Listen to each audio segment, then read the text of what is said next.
I think we as therapists dealing with our injured population really need to better emphasize the importance of getting adequate protein and making sure that you're nourishing your body with the required nutrition to heal. And oftentimes when people are injured, they feel like their activity level decreases because of the injury, and therefore they don't eat because they don't want to gain weight, and they're not allowing their body the sufficient fuel and nutrients it needs to heal itself. Hey everybody, this was a great episode with Scott Greenberg. Scott and I teach a lot of courses together, and we went through and talked about 5 essential facts about strength training for runners. And in typical Scott and I fashion, we actually came up with about 10 or 11 of these. But actually, the 11th one was a really good gem that we really settled on. It was the last thing we talked about 45 minutes into it, but really good listen. So all the points were really good, but I think there's some really good considerations whether you work with runners or you are a runner and you want to know about strength training. This gives some really good starting points. So enjoy the episode and thanks for listening.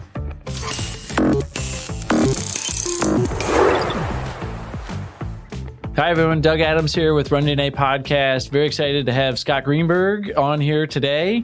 As always, we hope you enjoy the conversation. And if you want to get even more in depth, check out our newsletter. Head over to rundna.com, sign up for that, or check out some show notes. But Scott is amongst many things, I think his biggest accomplishment is being a senior instructor for Run DNA. He might disagree, but Scott, if you've taken any of our courses, you'll see Scott and I teach the courses together. And he and I have... how long have we been teaching courses and things together now? It's got to be going on at least like 6-7 years.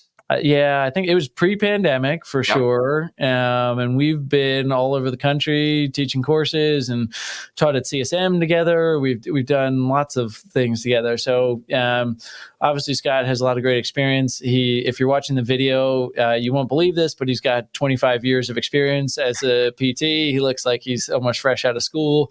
He keeps a beard going just to try and make him look young or look a little older there, but he's actually it's starting to get gray, Doug. It's starting to get gray. I didn't shave this morning either, and then I'm like, oh, there's a lot of gray in that. It's happening.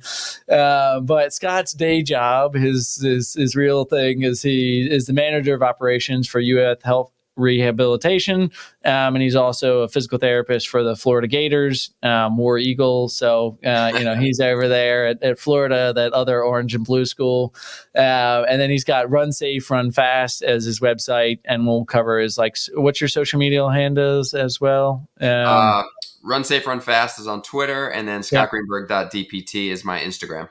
Yeah. So, I'm just, Scott and I have lots of conversations, and this is going to be fun. We've got a topic we're going to go into. We're going to talk about the 5 essential facts about strength training that all runners should know. So I'm excited to dive into that. Again, Scott has done, are you still doing the competitions? No. I think that phase is over. I'm still actively engaged in trying to stay in shape, but in terms of stepping on stage, I don't think that is in my future anymore. I've embarrassed myself enough. Scott is very into strength training and has explored it in many different capacities, maybe we'll say here. So I should have gotten one of those photos and put one of those up here. I'm glad you did. Yeah, man. All right. Well, a future one, I'm going to have that like a meme of Scott from his bodybuilding days there. So, but I want it just like a lot of the audience might know you from the courses, but if you're following us from the podcast, I just wanted to do some quick fire questions. So short, simple, sweet, kind of from the hip questions there. Just to get to know Scott a little bit better and his experience. He's got a lot of experience working with runners, working with some of the top runners in the country, especially at Florida. Obviously it's a very prolific running school. If you're following anything about running right now, you probably see that there's some very high profile Florida runners in the news right now. So Scott has a lot of experience and something he and I really love to bring different aspects to working with runners together. So Scott, why did you become a physical therapist in the first place? Why did I become a physical therapist? Great question. I always liked working with athletes. Always, obviously personally wasn't good enough to be a collegiate athlete really at a high level. Could have played, D3 soccer or something along those lines. But Always wanted to be involved in sports, stay involved in sports. I thought physical therapy was a great career in the sense that it had great work-life balance from the standpoint of, it's typically a 9 to 5 job until you get to management. And then I'm realizing it's not a 9 to 5 job. Now it's a 9 to 9 job. Yeah. But so that was one way, becoming a physician always kind of sat in the back of my mind as well. The time I would have to invest to kind of go down that route, as well as money was kind of a factor, return on investment kind of stuff. I just felt like getting the rapport with my patients and my athletes was probably best in the world of physical therapy, where we get to see our patients a couple of times a week and develop rapport and that kind of stuff. And as you know, and probably some of our listeners know, I like to talk. I've been given the gift of gab. So having that relationship and building relationships with my patients was really, really important to me. Something I really, really enjoy. And physical therapy has been that for me. And it's allowed me the opportunity to not only build my world of sports medicine and experience there, but also start to dabble into some other things involved with sports medicine, whether it be leadership, management, et cetera. Yeah. All right. Favorite thing to treat? My favorite thing to treat over the years, I love treating Achilles ruptures, the repairs, actually. That's probably my favorite thing to treat, because I think, I'm able to see such a great change over the course of time, typically not inhibited by too much pain after surgery. I think those repairs go really, really well. People do very, very well in the sense of their management of their symptoms.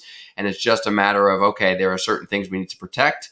And when that protection kind of falls by the wayside a little bit, or we don't need to guard against certain things as creep and making sure the wound closes, then we just get on the strength wagon and just push, really, because that's really the thing that limits people from getting back to performance quick.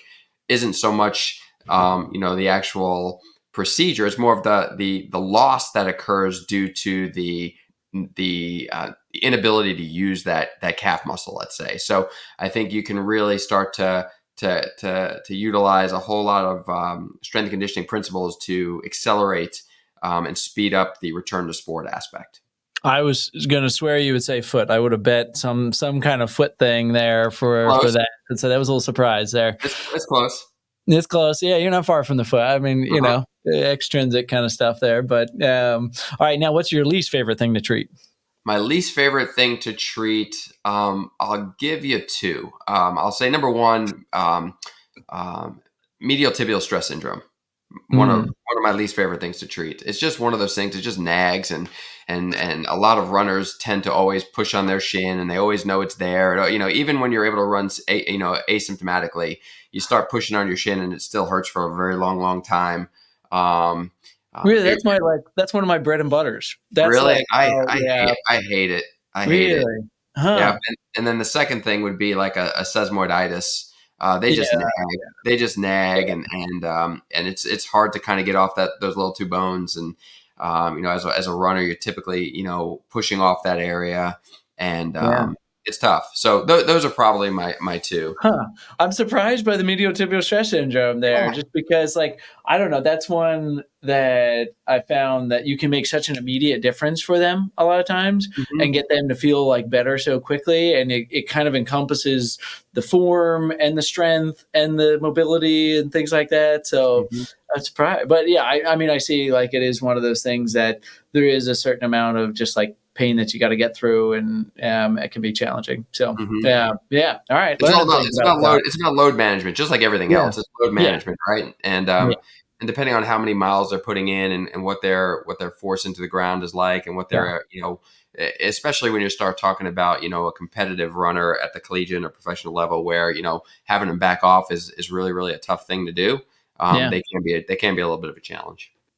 All right. So next question. What are you most excited about currently in the field of physical therapy? What is oh man, this is such a cool emerging area. I want to learn more about it. What keeps you reading about right now? I'm drinking the Kool-Aid on the blood flow restriction stuff. It really is. That's really where where my big interest lies these days. I really, if we go back to the question as to what's my favorite thing to treat, Achilles repairs. And I think blood flow restriction training is one of those things that is like the secret weapon for athletes in terms of, and therapists rather, for getting our athletes back quicker. We can start to retard a little bit of the disuse atrophy by implementation of blood flow restriction training early on, whether you're doing it on the asymptomatic side or the uninvolved side first, immediately after surgery, and then kind of shortly thereafter putting it on the involved side, and really just doing some basic, ankle pumps with it on is sometimes enough to kind of keep that stimulus to the calf.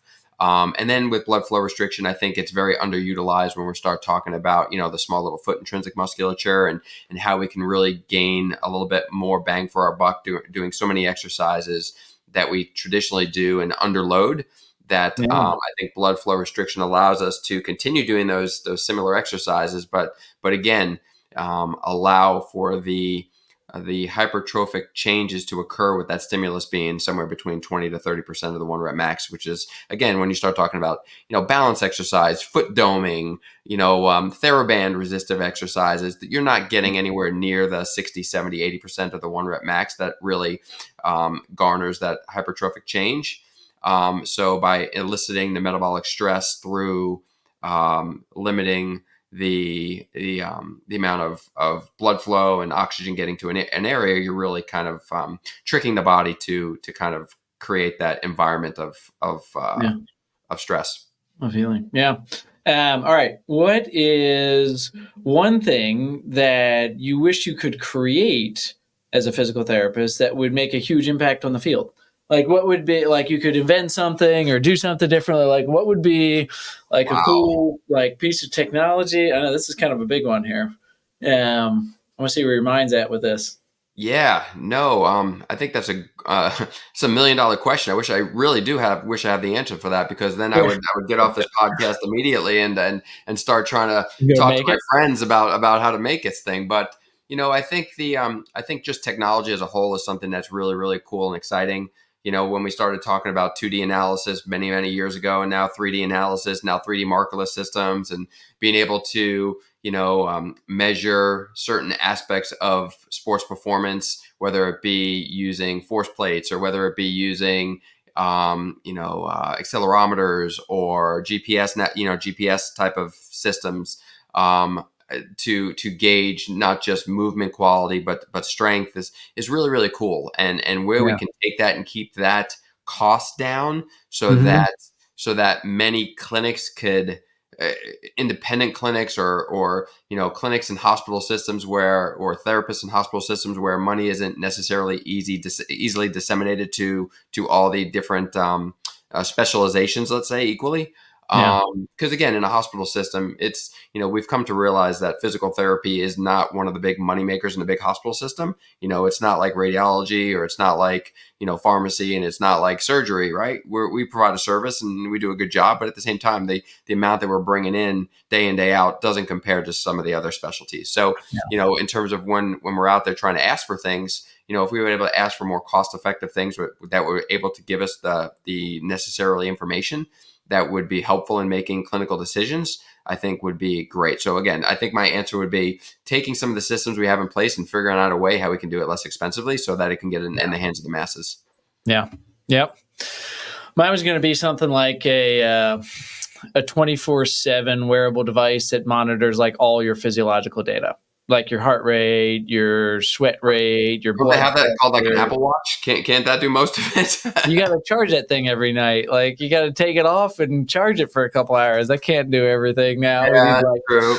I found this one company one time that did like a paint on sensor, and they were trying to create a sensor that lasted a year. It would measure like everything. And unfortunately, I don't think it worked. I think they went out of business. But the Whoop, can't you charge the Whoop with a charger that actually sits on it when you, so you don't have to take it off. It just actually sits on the actual band itself.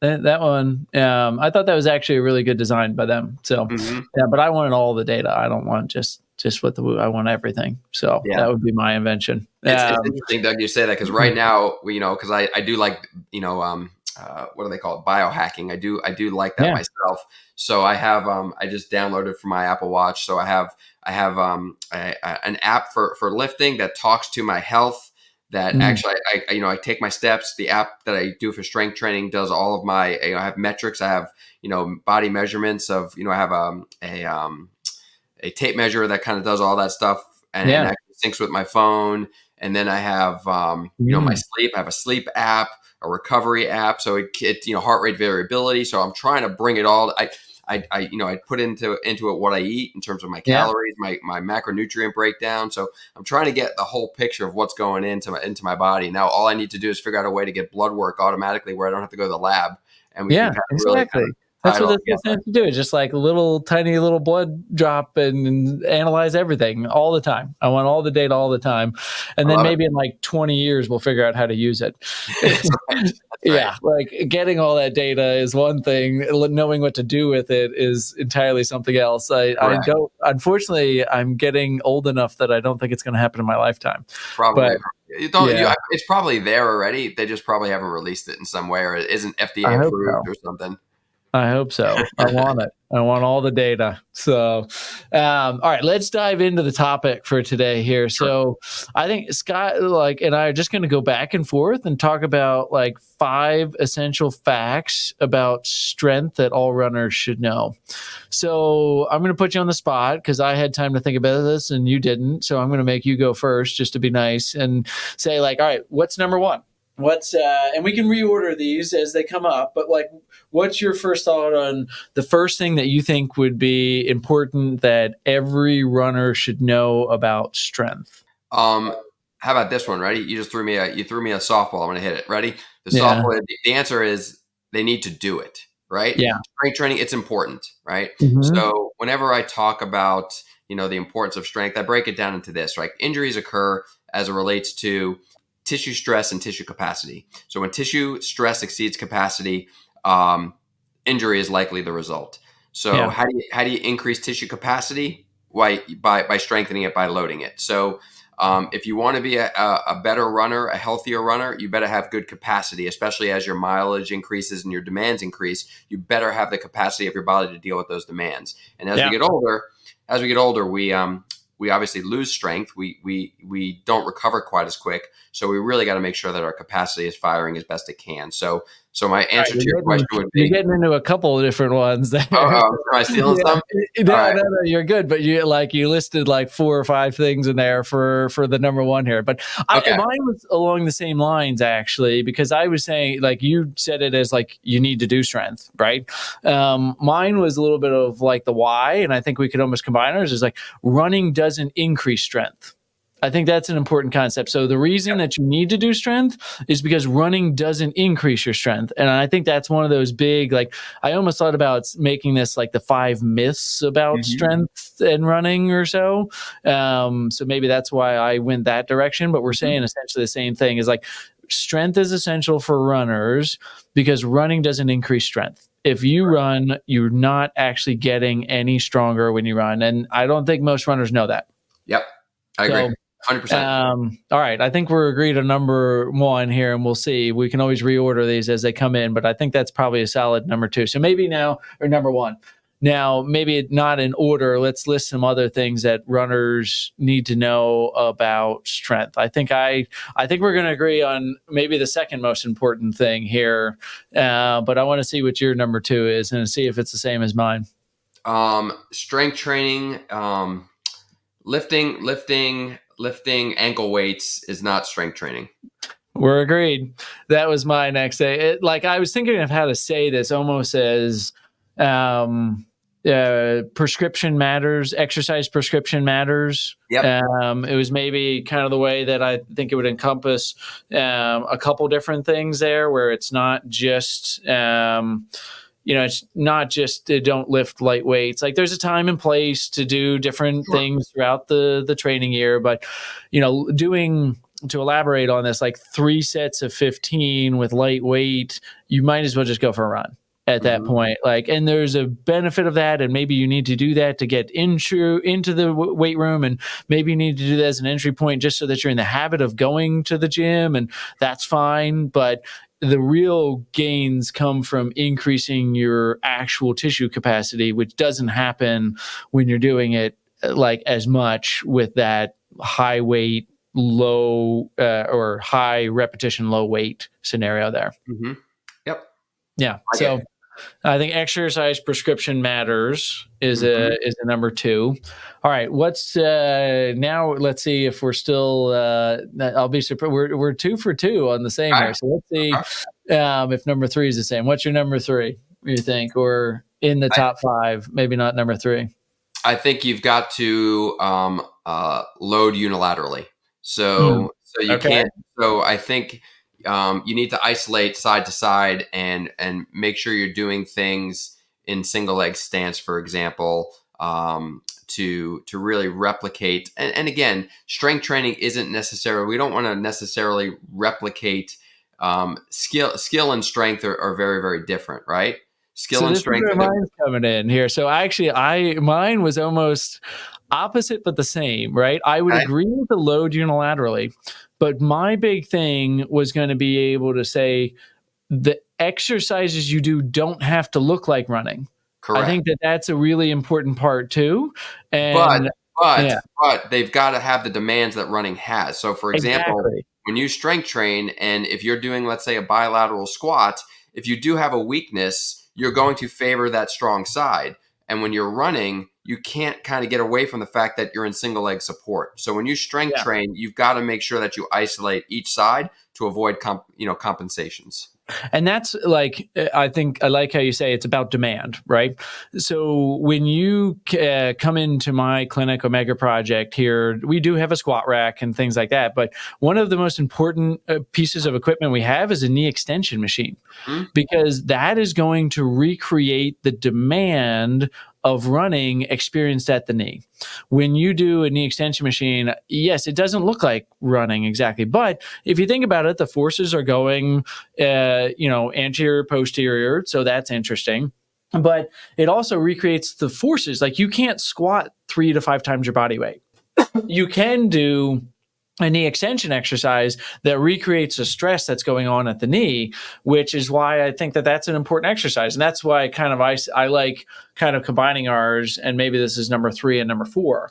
But what I will say too, to go along with what you said, the beauty of a squat exercise is that you can handle a lot more load putting it on your back and doing a squat than you can with many other exercises, because it's such a compound movement and it's a big heavy lift. Same with deadlift, right?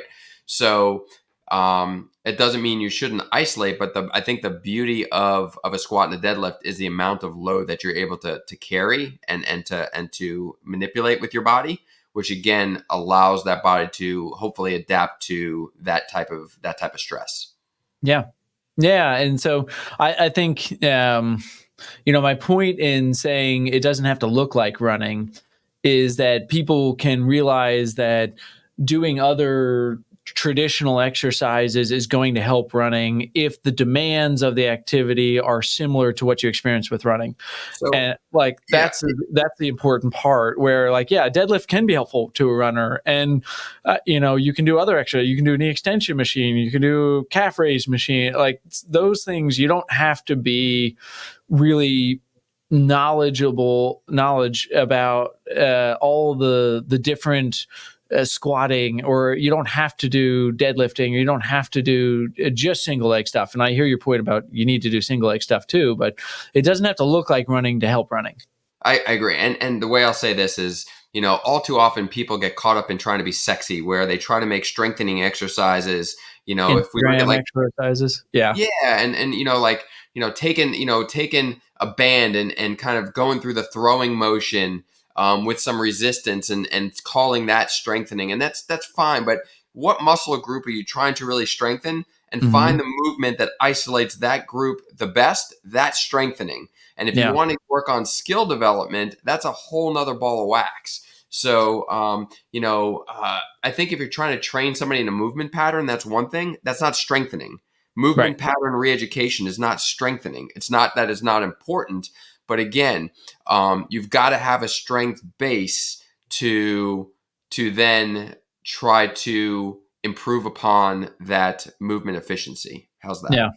And it brings up a point of something I always educate my runners on, because we kind of brushed over this probably because you and I this is so ingrained in us here about like why heavy strength training matters and why running doesn't increase strength, right? A lot of the benefits that we get from exercise are really about the number of fibers that we're recruiting and how long we're recruiting them for, and like under what tension are we creating in the muscle.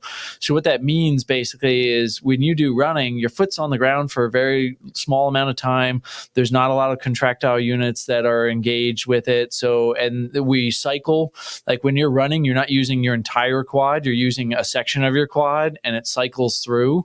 So that's why when you do a heavier weightlifting activity, you have to recruit muscles in series and in sequence. So you're engaging a lot more muscle fibers by doing something heavy, which it doesn't occur with a higher rep, lower weight strategy. So you're teaching your brain how to engage those fibers, and then you're challenging those fibers to actually get stronger. And that does take that lightweight to fatigue, yeah. right? And that's where blood flow restriction comes in. It kind of gets through those type 1 fibers a lot quicker, and really allows you to recruit those type 2 fibers, which again is what we're talking about here. It's kind of getting you through the system a lot quicker than you normally would. Yeah. Yep. Okay. Yeah. So we might have to do some cuts here because I'm thinking of other ones here. And if we're going to narrow it down to a top 5, I think the top 3 we were pretty, or top 2 we were in line, but we're going to have to do some other ones here because one of the ones I just thought about too as we were kind of going in this conversation, and one of mine was running or lifting weights doesn't mean that you're going to put on muscle mass necessarily, and you can still get the benefits of it. Because a lot of people, like, I want to stay away too much from the aspect of the statement, but strength to weight ratio is really the important part here. And we're not advocating that you reduce your weight at your current strength. We're advocating that, like, maintain a healthy weight and then increase your strength with that, because not all strength gains come from bigger muscle fibers. They come from more efficient muscle fibers. They come from, better vascularization for it. So there's other ways that you can get stronger without getting bigger. And I think as I was thinking about this on the myth side, people think that they're going to start lifting weights and turn into a bodybuilder, like we were teasing Scott about earlier. Like, Scott, when you were doing bodybuilding, how much time did you spend in the gym when you were doing that? Long time, hours. Right. So if you do a 20-minute strength routine twice a week, you're not going to turn into a bodybuilder. Correct. That's one of those big things I think runners think, and there's a misconception around that lifting doesn't mean you're going to be bigger. And as a matter of fact, what a lot of people do for prescription sets, reps, weights is actually hypertrophy, because they're not lifting heavy enough. When you're lifting in the 8 to 12 range is really where you're increasing muscle fiber size. Mm-hmm. But when you're in the 4 to 6 range, you're increasing strength, but not necessarily fiber size as much there. So I think that's an important point for that. And I'm sure you tell your runners the same thing. Yeah. And I also tell them stuff like, I think lifting upper body is great for health and it's important.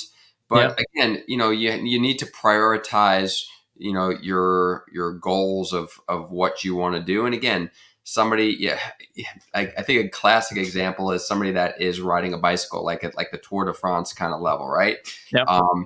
Their legs are super big and strong because their legs need to be super big and strong, but their upper bodies are very, very thin and lean because they want to be light on the bicycle, and they want, the body, the gravity wins every time, right? And gravity doesn't care if you're 150 pounds is distributed equally, upper body, lower body. It just knows that it's 150 pounds. And if you're a cyclist or a runner, you need to make sure your legs are really, really strong. So that's not to say neglect your upper extremity, but it's saying that if you're going to put time in the gym, make sure that you're looking at the key muscles you're going to need or require for that particular task.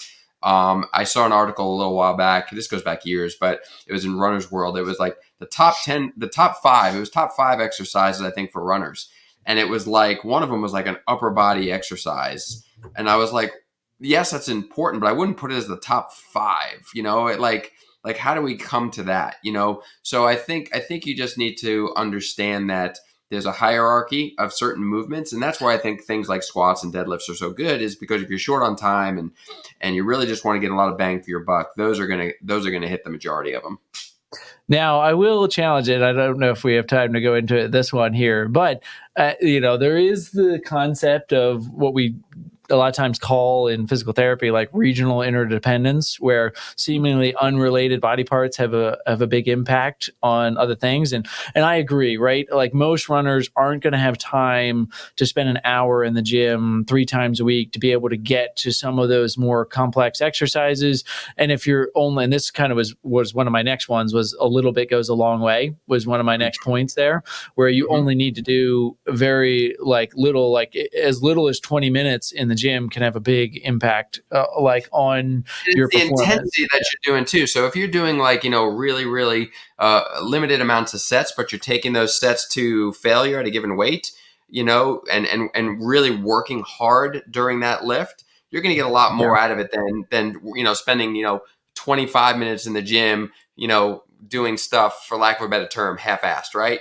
So right. if you're really, really intent of what you're trying to accomplish, you can get in and get out pretty quickly and accomplish your goals. And once you are at a level where you feel like you've been doing this a little bit, it doesn't take a whole lot to maintain.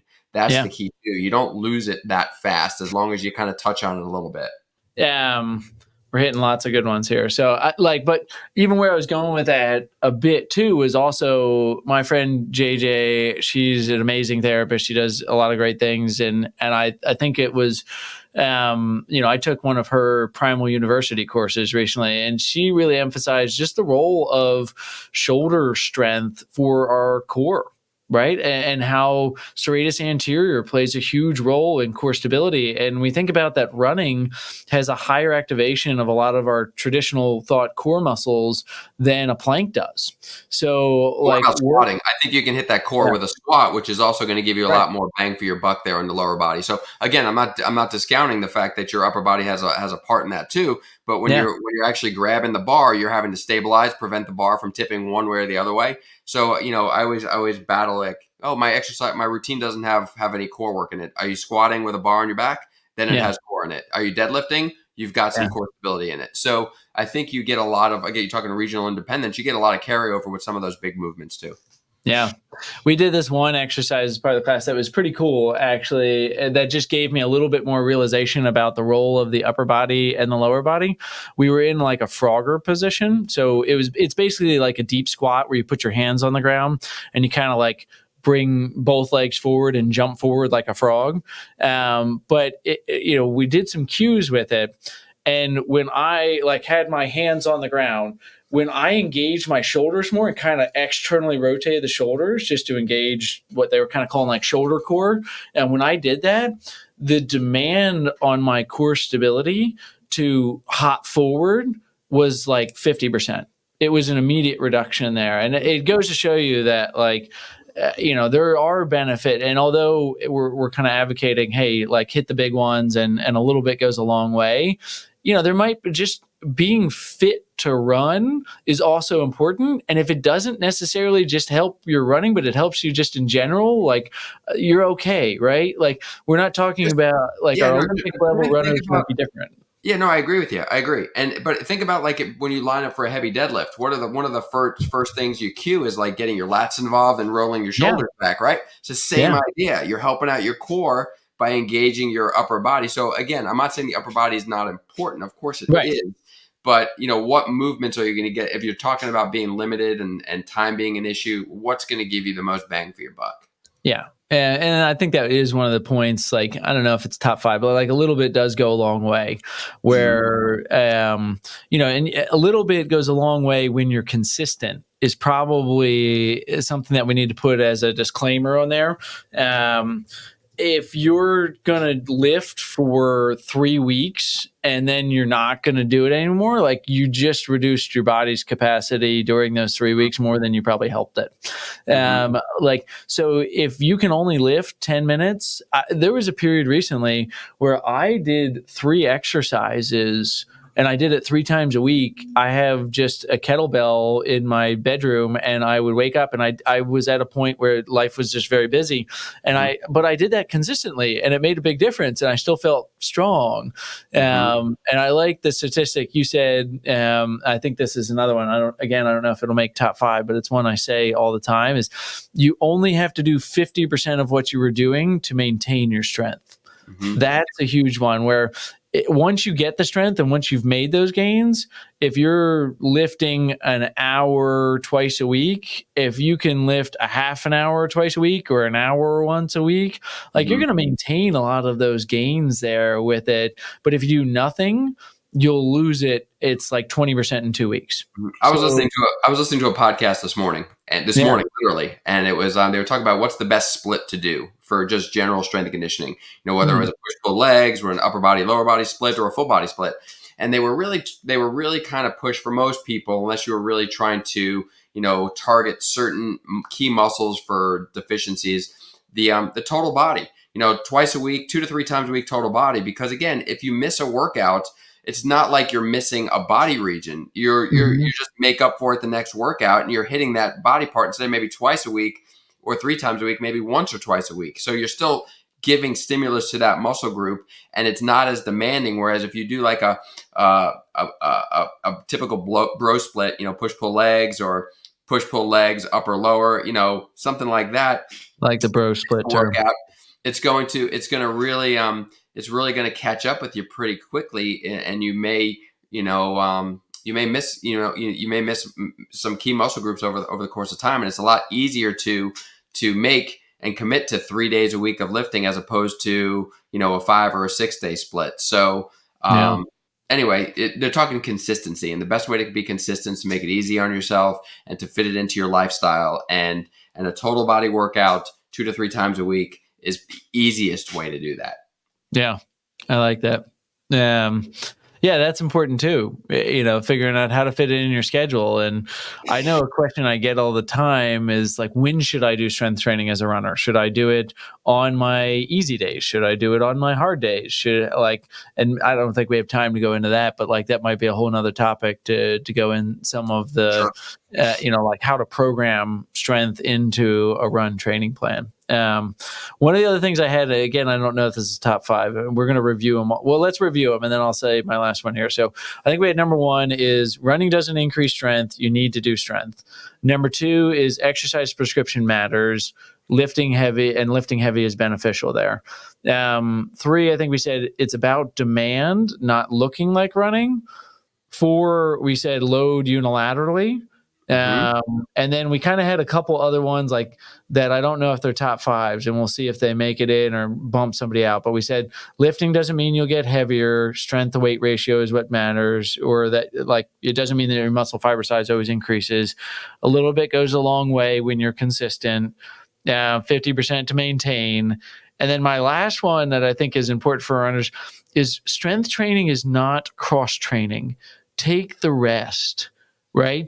Where if you're doing true heavy lifting there, you need to sit around for a minute and rest between, because if you could have lifted heavier weight by taking more rest, you'll get more out of that lift than if you say like, okay, I'm going to superset everything and I'm going to get my heart rate up, and I'm going to have my heart rate at like 160 the whole time while I'm doing it.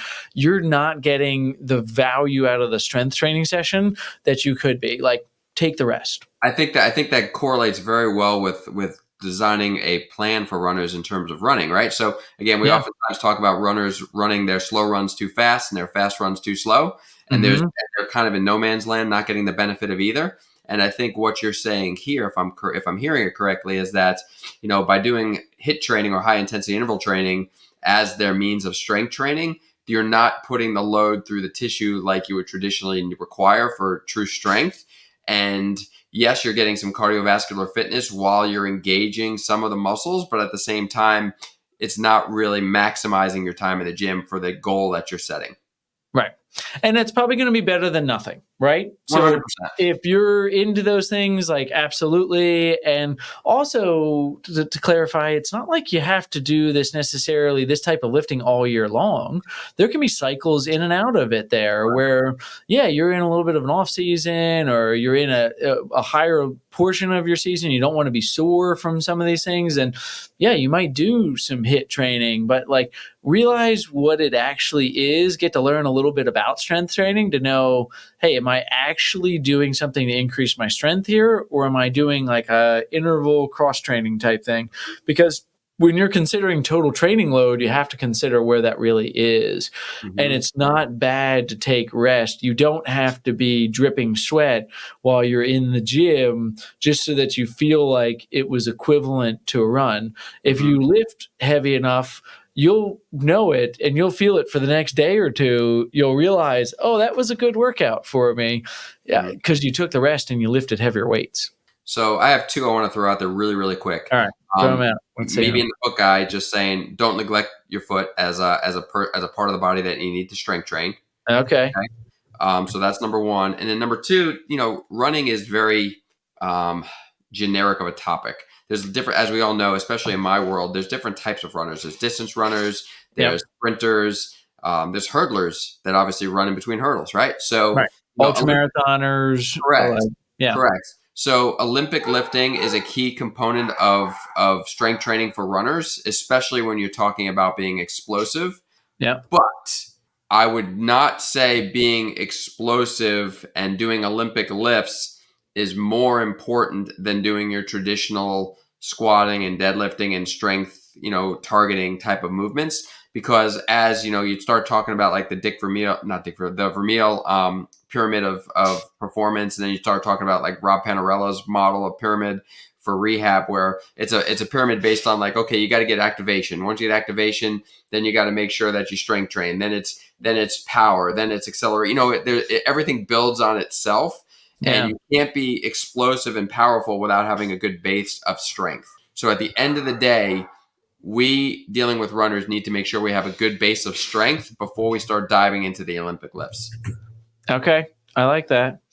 Well, we got 10. So maybe this is very typical Scott and I fashion. We're like, give me 5 and we give 10 type thing. If you've ever gone to a course with Scott and I, like the conversations are great and long and we have lots of fun with it and we go on lots of tangents. So, we'll see. So the way I just put that, because I'm writing these down, is jumping is important once you have base strength. Because that's what I would put my spin on it there, because I think that jumping is really important part of a fitness program. We're not going to call it strength training program because it's a little different, right? We're not looking to build strength, but I think that once you have a good base strength, the jumping is really essential. And this is something from a performance standpoint. I think we have a lot more that we can talk about than on the injury standpoint, but from a performance standpoint, the ability to improve your jumping mechanics and your jumping capabilities will impact your running performance. Mm-hmm. That I think we can say a lot easier than it might affect your injury performance.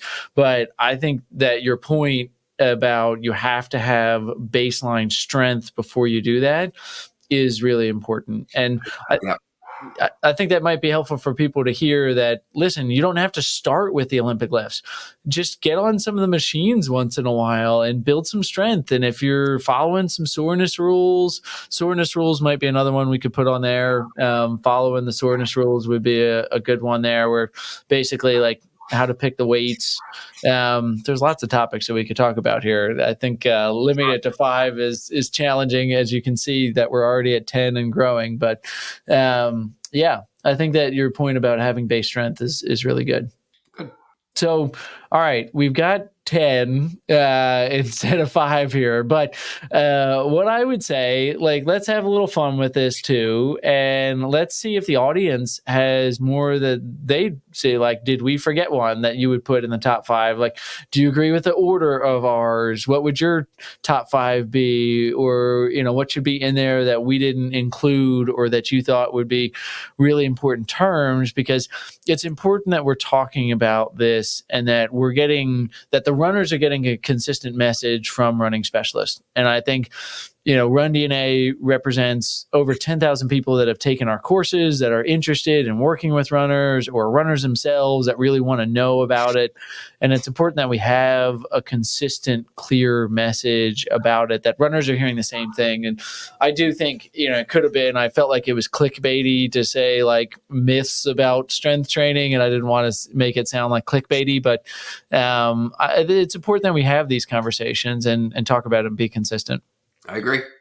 So Scott, before we wrap on this here, any parting words or things that didn't make it in, or anything about strength training or that you want to add? Or I will add something. Strength training is important, but you as a physical therapist, we have to be careful. But diet does play a role in this too. So if you don't eat enough calories to sustain building muscle, if you don't eat enough protein to be the building blocks of your muscular development, you're going to have a hard time, achieving those goals. So nutrition is super important to maximize the potential gains that you're looking to get. I think that's a great point. And it's along the same lines of another principle that we talked about. I think I did a short podcast episode, one of our like quick ones there, about the most important part of a training plan is the recovery.